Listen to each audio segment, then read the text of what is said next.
অসত্য তথ্য ও গুজব ছড়িয়ে বৃহস্পতিবার দিবাগত রাতে প্রথম আলো ও ডেইলি স্টারে ভাঙচুর, আগুন ও লুটপাট চালানো হয়। পরে আগুন দিয়ে পুড়িয়ে দেয়া হয় কার্যালয় দুটি। পুড়ে যায় প্রায় ৩৬ বছরের আর্কাইভ থেকে শুরু করে ল্যাপটপ, আসবাবপত্র সহ পুরো ভবন।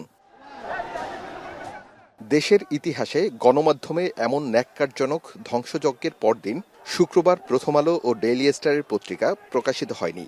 এ ঘটনার পর দেশে বিদেশে ব্যাপক আলোচনা হয়। নড়েচড়ে বসে সরকার।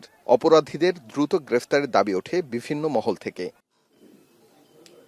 হামলার ৪ দিন পরে সংবাদ সম্মেলন করে ডিএমপির ক্রাইম অ্যান্ড অপারেশন বিভাগের প্রধান জানান, এ ঘটনার প্রথম আলো কর্তৃপক্ষ মামলা করলেও এখনো মামলা করেনি ডেইলি স্টার। আর্থিক ক্ষতির হিসেব কষে পরে তারা মামলা করবে। টাকা দিয়ে সে একটা টিভি কিনছে, একটা টাচ ফ্রিজ কিনছে, সেটা আমরা উদ্ধার করতে সক্ষম হয়েছি। এদিকে প্রথম আলোর মামলার পরই অভিযুক্ত ও লুটের ঘটনায় অংশ নেয়া ৩১ জনকে সিসিটিভি ফুটেজ ও গণমাধ্যমে প্রকাশিত ছবি দেখে শনাক্ত করেছে আইনশৃঙ্খলা বাহিনী।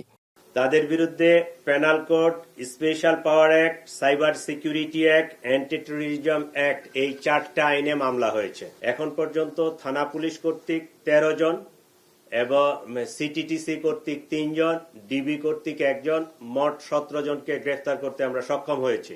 এ ঘটনায় কোনো রাজনৈতিক সংশ্লিষ্টতা আছে কিনা সাংবাদিকদের এমন প্রশ্নের উত্তর এড়িয়ে যান ডিএমপির এই কর্মকর্তা। হামলার আগে কেন পুলিশ থামাতে পারেনি সে প্রশ্নেরও উত্তর দেন তিনি।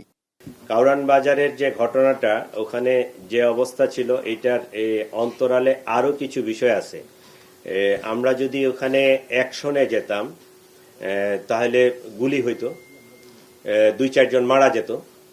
পাল্টা তারা পুলিশকে, আমার ওখানে যে পুলিশ ফোর্স ছিল, পুলিশ ফোর্সের উপর আক্রমণ করত এবং আমরা জানি না যে তাদের মনের ভিতরে কি ছিল। যদি পুলিশ 2-4 জন সদস্য আমার সেদিন নিহত হইতো, তাহলে আপনারা জানেন যে পুলিশ জাস্ট 1 বছর আগে বিরাট একটা ট্রমা থেকে আমরা তাদেরকে এই পর্যায়ে নিয়ে আসছি।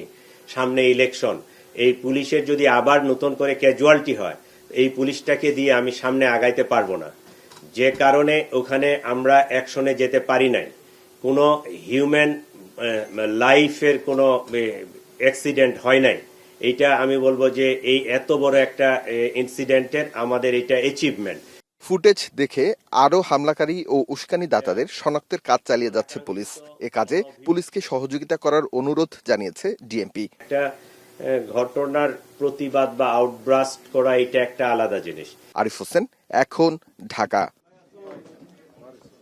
4 গুণ শক্তিশালী এনজাইম ও অধিক ফেনা সমৃদ্ধ অরিক সিলভার ওয়াশ মাত্র 70 টাকায়।